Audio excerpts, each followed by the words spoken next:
Okay, Dave. Now, this is for the marbles. You do a professional intro as if we were casting for Red Bull.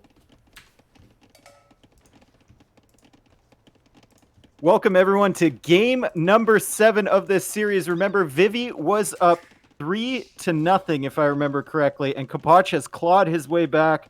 We're going to be on Atacama here for the final game. Capoch is playing as the Khmer, and Vivi is playing as the Magyars. What are your thoughts on this matchup, Nili?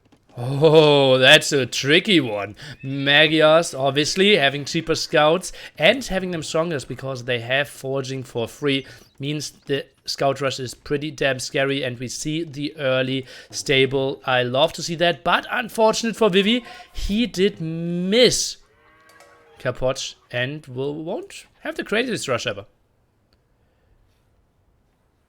Part of the reason Magyars are so strong here, Nili, is because they get that extra attack in the Feudal Age. You don't need to research that at the blacksmith, and you can produce an extra scout. I thought we do professional casting and try to produce something. Maybe I should have said you have to listen to what I'm saying as well. Maybe did you just say that? Yeah, I did. Did I just? Did I? Dude, I was looking at my unicorn thing. I wasn't even. I was trying to open the battery thing at the end of the unicorn. Nearly stopped talking. Well, Magyars. That's exactly what happened. I don't listen, dude. Oh, Fuck God. That. Fuck that. All right, so who has the advantage here, Magyars? Because they get forging for free? Yeah. And cheaper scouts? Yeah, that's it. Okay. So we all agreed. Mm-hmm.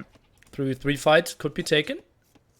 Capoch runs. Goes for very early fletching. I don't like this too much on this map. I'd like to see a spearman from him. I don't know why we don't see one. Maybe he thinks he's Khmer and doesn't have a barracks, which most players normally don't have. Oh, there's the spearman. Okay. All good in the wood. Runs with the villagers now. All good in the hood. And right into the houses, which is actually a unique bonus of the Khmer civilization, Nili. I don't know if you knew that. I knew that, but it's good to remind all the 17,000 people we have on the official channel here tonight. Thanks for tuning in. Don't forget, Sunday, the big best of 7 final, cast again by Dave and T90 official. One villager going down for Capoch. Vivi getting a nice pick there, and he's just going to move along, find another exposed wood line, maybe think about engaging here. He is bringing 2 more scouts. I think he can take this fight, to be honest. Did an archer range tone? He doesn't pick off the spearman, he's just going to keep running around. Okay. Yeah. So waiting for some backup to come. Building numbers is okay. Now Capoch is, well, catching up. 1 upgrade, but oh, look at that. Defense upgrade here for Vivi as well, and goes for bloodlines. He really doesn't want to take a fight before he gets the upgrades. Both players are going to have a lot of scouts out on the field here. Did you just yawn? Forces. No. Okay. I was literally talking. Okay. I can't yawn while talking. It was like the, and that we have to wait for the. That's how it sounded like. I thought we were getting into a good flow, and then you just ruined it. Sorry. Engagement in the center, Dave. Yep. Big engagement in the center. Remember, Capoch, no forging yet. So Vivi is going to have an advantage with his scouts, but he doesn't have any spearmen here, and he's not picking them off with the archers, and his archers are getting picked off. What a disaster for Vivi. Yeah, that hurts. What an so awful much. fight for him. Oh my god. That was with forging and bloodlines advantage there, but yeah, simply not really having the archer numbers. He had like 3, and his own scouts were bugging out quite a bit, and this is now the phase over where Magyars actually should have shined. So Vivi was being really conservative at taking fights, building up the scout numbers, and then he just threw it all into that meat grinder there in the middle, and suddenly he's fighting for position at his base. And he doesn't have the archers to back him up like Capoch does.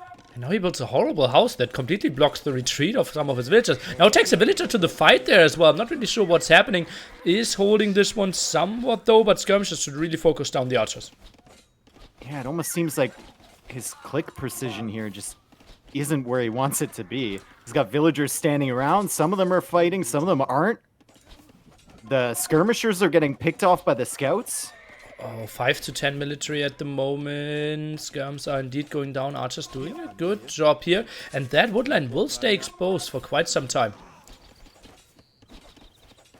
Vivi's trying to get the momentum in his favor, but it seems like an uphill battle, doesn't it? Like every time he picks a fight, it's just Capoch again winning. Well, I think he needed to regroup, but his woodland was so much at the front there that he felt he had to stay in the fight. Maybe defensive tower actually could have been an option there. Yeah, maybe. I mean, it's got all these other little patches of wood, but you never want to put a lumber camp on, like 6 trees. Yeah.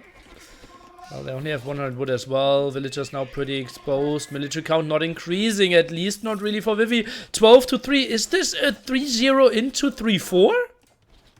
And finally, he's dropping that tower that we talked about, but it's like... Hallelujah. It's such a delayed reaction, right? It's 10 unit losses too late.